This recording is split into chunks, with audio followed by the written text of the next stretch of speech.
Good morning mga Lods, welcome back to Super Andre TV. So ayan mga Lods, ngayon ay araw ng Sabado. Ayan, nandito tayo ngayon sa ating munting manukan mga Lods. Ayan oh, napakasarap sa mata mga Lods kapag malinis at bagong grass cut ang ating manukan. So maraming salamat nga po pala mga Lods sa Aminopar sa nag-sponsor ng ating polo shirt. No? Ayan, napakainam na mga suplemento ang mga produkto ng ating Aminopar mga Lods. So tara, samahan niyo ako, maglibot-libot tayo sa farm mga Lods.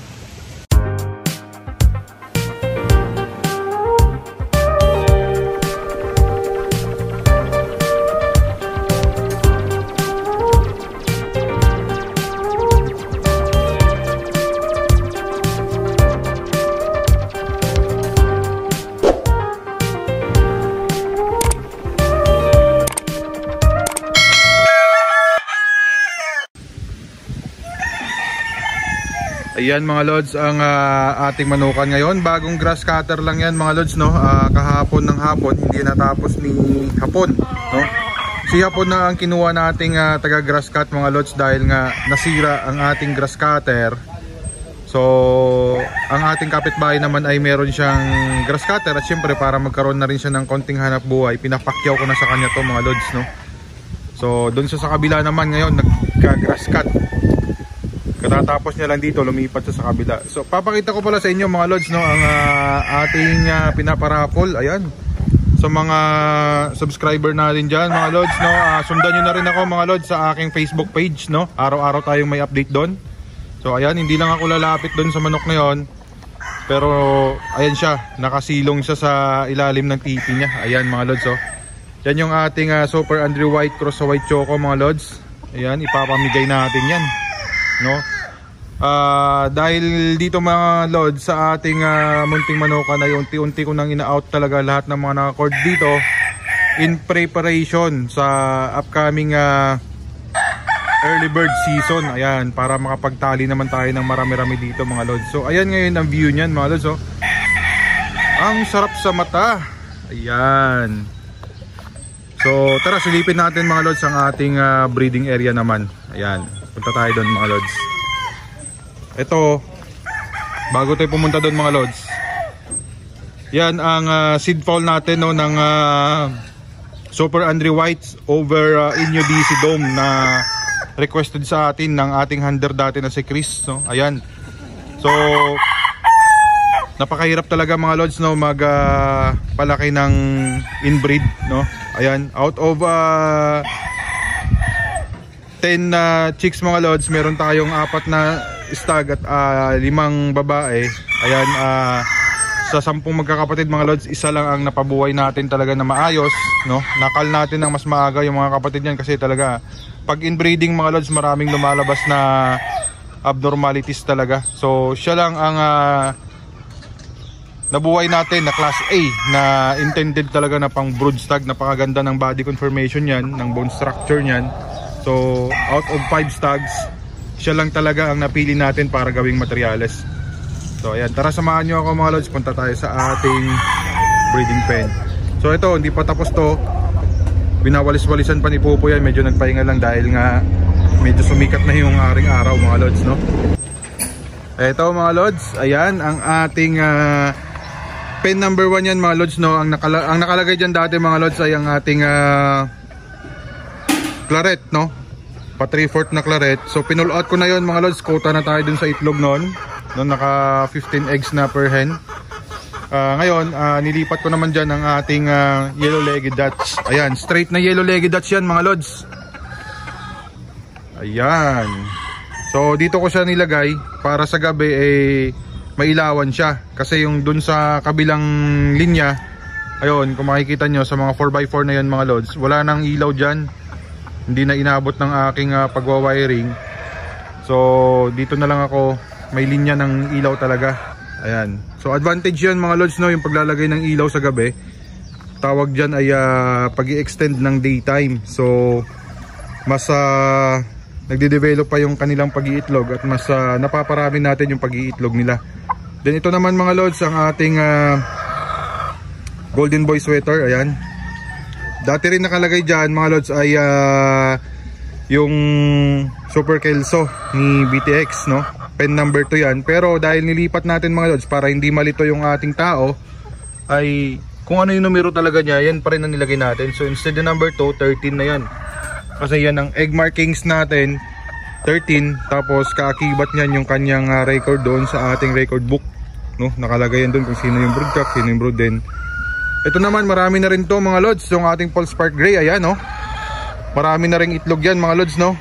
So sa mga mag-a-avail sa paulugan system, ayan, marami na yan dyan mga lods. May papisa na tayo dyan sa ating national. And of course, ito rin ang pinaka malakas din mag-produce, itong ating Black Kelso. So ayan, Foster Kelso pala yan mga lods, no? Straight Kelso yung ating brood stag. Napakaganda kasi ng istasyon yan, maganda yung bone structure. At yan lang din ang ating na-select, no? Out of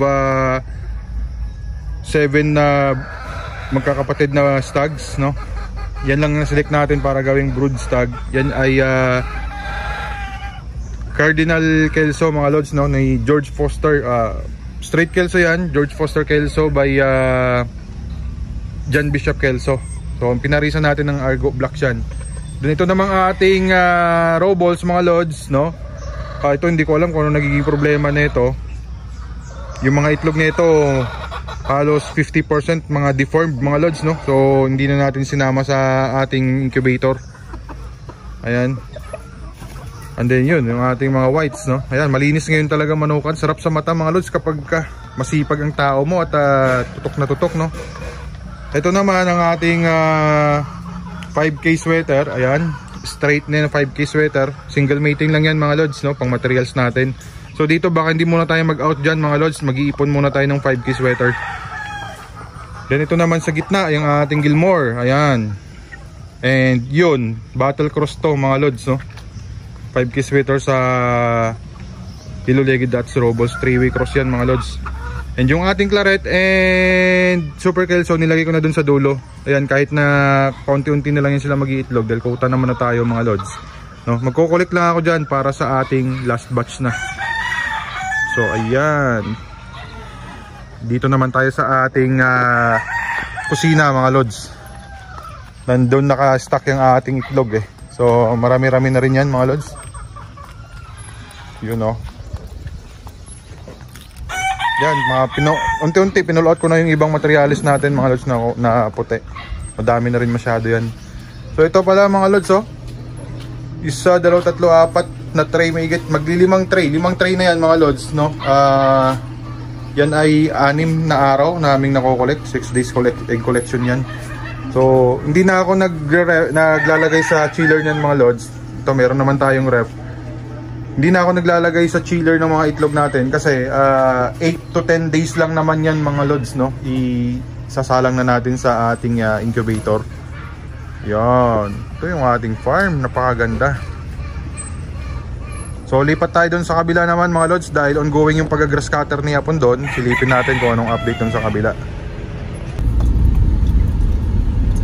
Papunta tayo ngayon mga lods sa ating farm 2, no? So malapit lang yan mga lods dito sa ating farm 1. Actually pwede namang ano yan, lakarin, no? Walking distance lang yan mga lods. Pero dalhin na natin yung sasakyan natin doon para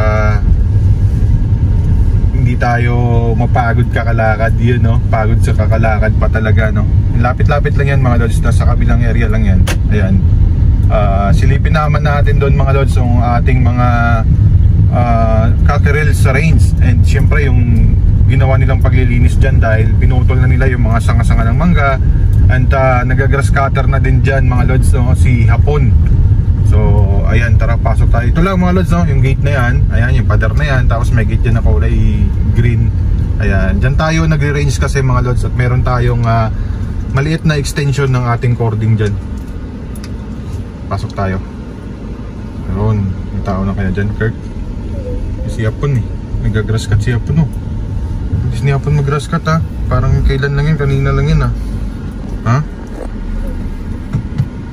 So ayan mga lods, oh, ang ating munting manukan, no? Ayan. Yun mga lods, napakaganda. Yun, So halos patapos na rin pala si Hapon sa pag-grass cutter dito. At syempre yung mangga na yan mga lods, so ay inano natin yan, pina-trim natin yung mga sanga sa baba para medyo lumiwanag yung area. Ayan, yan yung ating ranging area mga lods. So tara, baba tayo, silipin natin dun. So ayan mga lods, ang ating munting farm extension, no? So ayan, malinis na mga lods, bagong tabas na din. Sarap sa mata, oh. So ayan mga lods, ang mga nakatali dito ay mga manok yan ni tropa natin na ayaw magpa-mention ng pangalan niya, no? So ayan, siya yung nagpakyaw ng ating mga grays, no? Tsaka umawit din siya sa atin ng dalawang whites. Dito muna yan, solo niya muna dito. So yan mga lods, si tropa at si idol ay nakikiusap sa atin na kung pwede bayaran niya na muna yung mga manok, pero dito lang muna natin na i-record sa area natin habang bakante naman to, dahil sa April pa ang kanyang uwi. Kasi medyo ilang na siyang ipaalaga sa kanyang mga kaibigan dahil namamagic nga yung kanyang mga manok doon mga lods. So ito yung ating mga cockerels, ayan, waiting na lang yan for banding sa January 10. January 10 magbabanding tayo dito mga lods ng ating early bird, no? Pang WPC natin yan. So ayan sila mga lods, kunti lang ito, mga nasa 50 cockerels lang ito mga lods. So may makikisabay lang sa atin, siguro abot naman kami ng mga 100 cockerels na mapabandingan. Ayan. So pagkatapos nila mabandingan, lipat natin doon sila sa kabilang range mga lods, no?